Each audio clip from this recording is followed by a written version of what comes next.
Oh, well, we're back at it. Now we're going to finish tearing off the bottom end of this engine, and hopefully this thing is not an utter piece of shit. Ew. So first thing I'm going to do is I'm going to rotate the engine over, and I'm going to make sure I stamp every single one of the connecting rods so I don't get it confused, even though I'm going to be using Uncle Tony's trick, and I'm going to flip the pistons, hold a hole, and then spin it. But from what he was talking about on his channel, go check it out on Uncle Tony's Garage about his trick on flipping pistons and free horsepower. But I'm going to give it a shot and see if it helps us here. I'm trying to get at least 1 horsepower per cubic inch. So once again, we're trying to build this thing under $1,000. I just ordered an intake today, which is for the Magnum cylinder heads and for the 1967 and up LA heads as well. So Magnum heads, LA heads, I think I won with this. It was only $157. That was on eBay, shipping, tax, and everything out the door. Hi, Trey. He's in the background. Let's see, where's my number 1 at? 7, 1.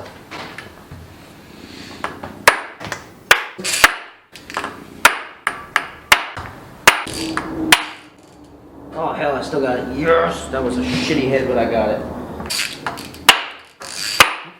Hammer. Held on by hopes and dreams. So what I do is I like to mark them where the numbers have to connect, so that means you get the same side back together so you don't flip them around on accident.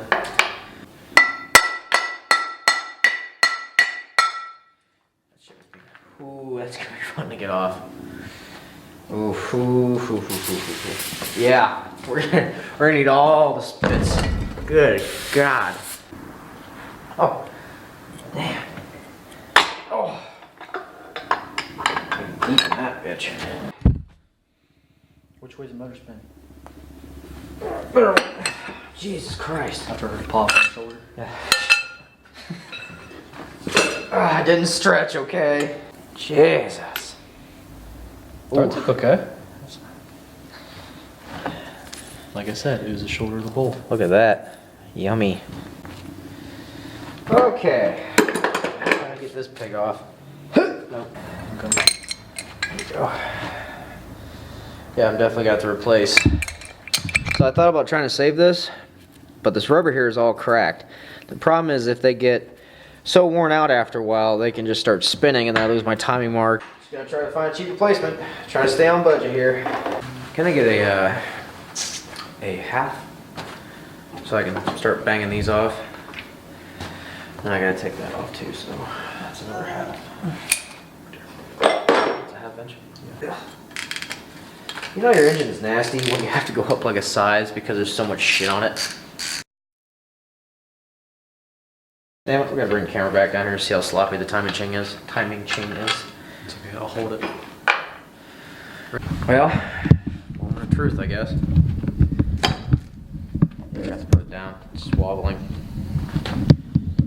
Felt good. Yep. Now, let's see. Oh yeah. That's a little worn. Jesus. Take a couple links out of that. Yeah, just drop a few links off. Hate that. So that's an indication of something that's surprising. With how many miles? I don't think there's many miles on the truck. I can't remember. But that's shocking because that's an indication that this might be the factory timing set because these are nylon teeth on here. You can see that they were starting to crack a little bit, right? Yeah, they might. There you go. So you can see, kinda. Now you have to zoom out. Too much. There. This is bullshit. Yeah, camera work at its best, right? That is no bueno. Variable valve timing at its best. Anyway, the camera wouldn't focus, but there are hairline cracks on these gears, and what happens is over time is that these teeth will break off. So this was a 70s farce that no one would take accountability for. GM did it. Like, look at that. Damn near almost take it off. Like, huh. That's probably why this engine was. That's probably why that truck was in the yard, because of this right here. Because that's a fucking lot. And what causes that? Just heat, lack of oiling over time. It happens to every engine. Just stretches the chain. It just stretches out. It gets tired over time and just stretches out throughout all the lengths. So, yay. Problem is I'm gonna have to pull that off so I can put like a double roller or something on there to help it out, but I'll have to see what the budget has to say. But Should we set up? It's not going anywhere as long as you don't bump it. that's fine. There was a light here. What light? Put it back up. Which one? Well, we had one on the truck. Yeah, it's right there. You whine a lot, you know? Just trying to make your videos look the best they can. Yeah, well, I'm in the video, so it's not going to look good at all. There, okay. So if you haven't played with old school engines and you're kind of young and new to this, so what this is this is an eccentric. And what it does is that when the fuel pump is sitting inside of the block on either side, and this thing rotates, it's in an egg shape, it'll come around and press this, so it'll pump fuel out. So that's what that is for. It's not on modern cars because we have electric fuel pumps now, and it's unneeded, so it's weight that's not needed in the rotational assembly. Pull that off. Give it a little wiggle. She should come off. Come on, baby. Yep, there she is. Yeah. Trash bin. Yeah, perfect. Now I gotta take this plate off, which is the cam retaining plate, which I definitely do not want to lose, because that'll be very bad.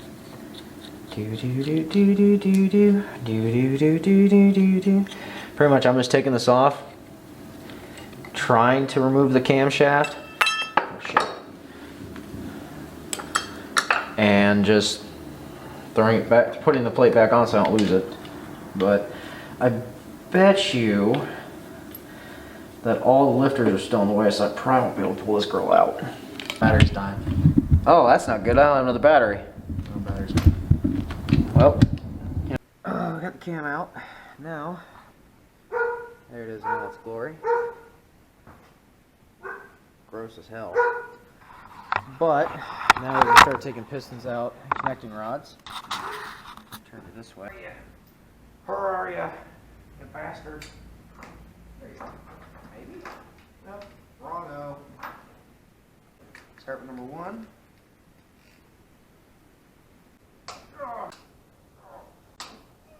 A little bit of baby hammer action. Tappity tap. Go. Bearing. Good. Good start. Man. Oh, there we go. One out. Great actuation. Not a lot of burn. Top of the piston's scungy, but you know, the wire wheel action won't fix. It's out. That one's ready to go. Ooh. I have to do some cleaning on this guy. There we go. Okay. Off there. That's scary good.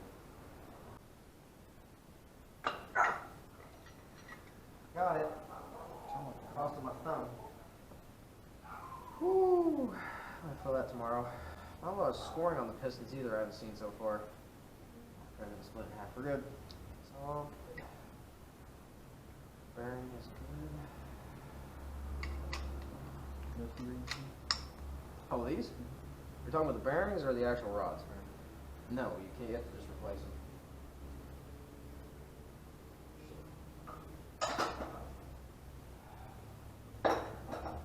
Number 3. Okay. Well.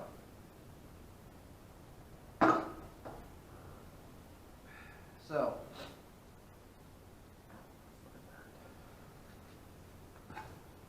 real quick. So, it's getting late. I have to run to AutoZone to get some stuff dropped off. So you'll actually see me tomorrow completing the teardown of this engine. So stay tuned. Real quick before we go. This is 1, 2, and 3. Once again, the pistons are a little bit nasty. Like you can see, this one moves okay. Number 2 now moves okay. Well, kinda, with a little extra force. Number 1, it's bueno. So we'll see you guys tomorrow. Okay, back to day 2. Since the camera battery died again, which seems to be a wonderful trend on A.C.C. I know you can't see me right now because we're going to do something real fast. I just wanted to go over that. We're going to finish tearing this apart, but the cool part is that, look, tables. I found these out of the crack house and they're actually working really well. Also, we have the piston soaking in a wonderful combination of diesel fuel and transmission fluid. Remember that piston that's stuck? It's actually moving a lot more free now, so that shit works great. Oh. The good news is the crank looks really good. So, not any score marks yet. We're only on piston 4, so. There we go. Yeah, still looks good. Are you f***ing around with stuff? Yeah, that's what I thought. Jackass is behind the scenes. Alright. Ew. That's not supposed to be there.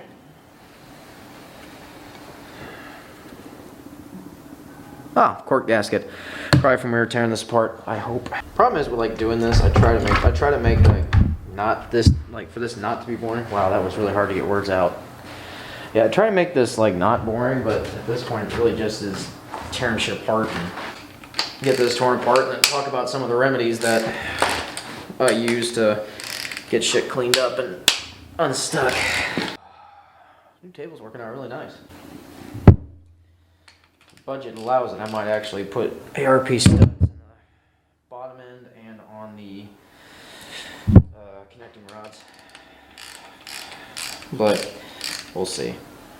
Because right now, with the budget, we're $90 for the engine and the heads, $157 for the intake manifold. That's what we purchased so far.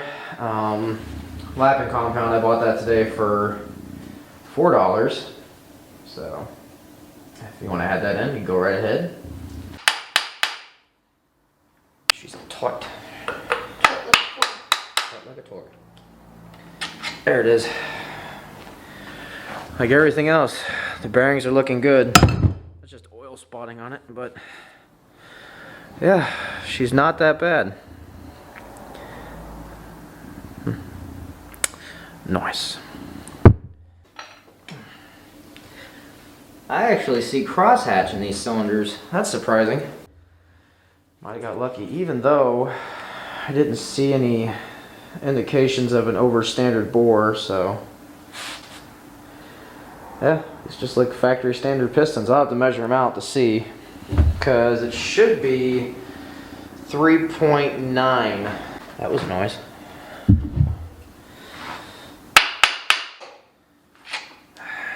Same thing as the last. Still looking good. Surprising. That's coming out real nice. Oop, I spoke too soon. Oop, spittled a little. How's she going, bud? What'd you bring? Calipers. Oh, calipers, hell yeah. Sexy Vanna White. Vanna White? Who? Oh, got it. I was like, where are we going with this? What about Vanna White? She's not here, is she? I didn't have that scheduled. You're secretly married to her. Technically, she'd be secretly married to me. Sandy's pissed. When is she not pissed? She wants. Last time she had a fucking temper tantrum in here. The thing I'm happy about with this engine is that it is allowing the pistons to come through the top, so that means the ring ridge is not too bad. Because if it was, Oh, shit. It wouldn't be able to get the pistons out, like, at all. It'd be breaking shit just trying to get it out and scoring the bores and everything. It just wouldn't. Want to catch this? Want to catch this one? Yeah. She's still stuck in there? There she is. She gunky. That one's gunky too. Well, here's our victim. The thing about it is, if you look at the top of these pistons, there's no, like, even through the trash, I would see it said, like, it would say like STD, or it would say 0.010 over, or 0.10. Bleh. I'll get the other one out while you try to read that one. 3 inches, 887 thousandths. Say it again. 3-inch what? 3 inches, 887 thousandths. Okay, so 887. Okay, so it is stock. Excuse me? Yeah, 3.912, what's that mean? I don't know what that means. that's what the factory bore size is. 3 inches, 912 thousandths. Mm-hmm. Not machinist. Not machinist. It You doesn't matter. machinist. But they're gonna pick you a fucking part. That's fine. The factory bore is. I'd look that up. 910 thousandths. Mechanic arguing with machinist. The next wonderful thing. Food. Oh, all the white women are happy. That's not that bad. So we'll just go ahead and state that's a standard bore piston, so that's a good thing. She took it tight. Yeah. Giggity. The thing about it is, with this build, I didn't want to have it 30 over or 10 over. I just wanted to have it stock bore, to have as much cylinder wall thickness as possible, just to give the block a little bit more, just, you know, to give the block a fighting chance in staying together.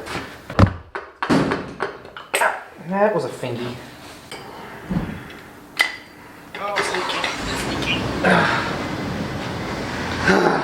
Bearing looks fantastic. Awesome. No score marks, no nothing. Just really good. Look at that. Yeah, that was for me striking it. I was about to be a little worried. A little scared. So all the mains are loose. Okay. And yeah, that's the best thing, is that the crank it's perfect. Unless this thing's got a crack counterweight on it, then that's the only thing I gotta worry about. They're all looking really damn good. So that's main 2. Okay. Don't need it. F it. I'm ordering new ones anyway. There's no chunky debris on that. That is fantastic. Look at that choker. There you go.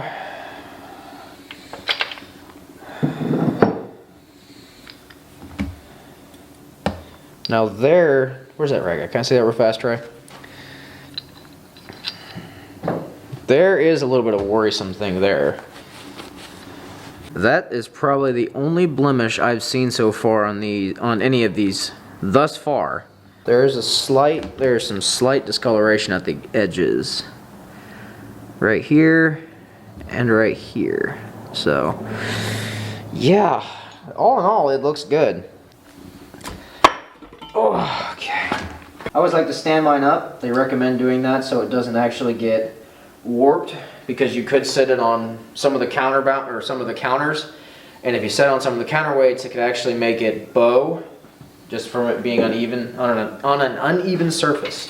Yeah, go ahead and bring if you want to, Trey, just bring the camera right up here a little bit and just kind of look at the bearings.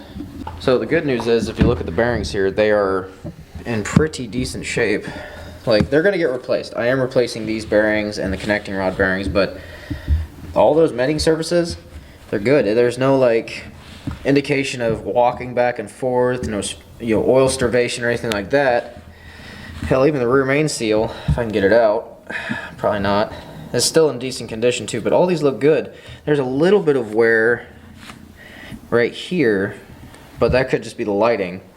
But yeah, this bottom end looks really good. Let me see if I flip it over real quick. Oh, my rod fell out. Ooh. Yeah, I still see. There's crosshatch at the bottom. I don't see any. There's some gunk on the board, but I think just a little bit of dinkleball hunting and she'll be perfect. So pretty much that's what we got. We got the 318 completely stripped down. Now I'm just trying to get the lifters out, which we're not going to reuse. We're going to try to spec a cam and everything, but That bitch is stuck. So anyway, I just want to say thank you to everyone that's showed up and watched A.C.C. Garage. I greatly appreciate all you here. You know, that you guys actually take time out of your day to watch what's going on in my little world. But I think that's what we're going to do. That's pretty much the end of it. All we're going to do is, next episode, we're going to do some work on the Magnum cylinder heads, clean up as much as we can in here to help this engine out and hopefully keep plugging away on it. Also, don't forget that we're doing that contest still. That you can potentially win your own A.C.C. Garage t-shirt that's customized with your own name on it, nickname, whatever. All you have to do is make sure you subscribe to the channel and get a couple of your friends, family, whoever you want to actually ask about A.C.C. Garage and let them know that to win this competition, they have to subscribe to my channel and then they have to comment in the next two videos, or the video previously and this video, just one of them, not both of them, just so you can win. The person that has the most names in the comments, like for instance, a YouTuber that's 1984 Chevy C30. If a bunch of people said his name, he's the winner. He gets whatever kind of thing. Shipping's covered, free sticker, your color between black, white, maroon, and charcoal are the three color options we currently have. But yeah, pretty much this engine looks like she's going to clean up really well. We're going to be hopefully still on budget. The only thing that kind of worries me is that the actual lifter bores are a little bit dirty, so I might have to find a really tiny dingle ball hone to hone those out so it's a lot more cleaner. I don't want to go too bad on because I don't want to have any weak points. I have to also on these Chrysler engines, if you want to come over here real quick, I'll show you something. So on the old LAs, right here, there's these two main ribs. Oh God, camera looking at me. Okay, down here. So if you see these ribs right here, this is actually the oil galley that is used to push oil up into the cylinder head when they had the rocker shafts. That's how they got oil, was from this part right here, which came from the main oil gallery on this side of the actual engine. And it's the same thing over here, is it has one and it pushed all that fluid or all that oil up into there and caused it to lubricate everything. So that's what these are two for, and they're gonna have to be blocked off because we're gonna be using the Magnum heads. So that'll be in another episode. We're going to go ahead and clean up all this nasty looking flash from when they casted it. We're going to clean up this back here. We're going to do as much work as we can to make this engine nice and shiny and clean again. Make it better so the oil will actually flow back into its oil ports. And that's it. That's it for this episode. Next episodes are going to be cleaning, fixing up the Magnum heads, and still searching for my mental sanity. Thanks for tuning in. We'll see you guys next time.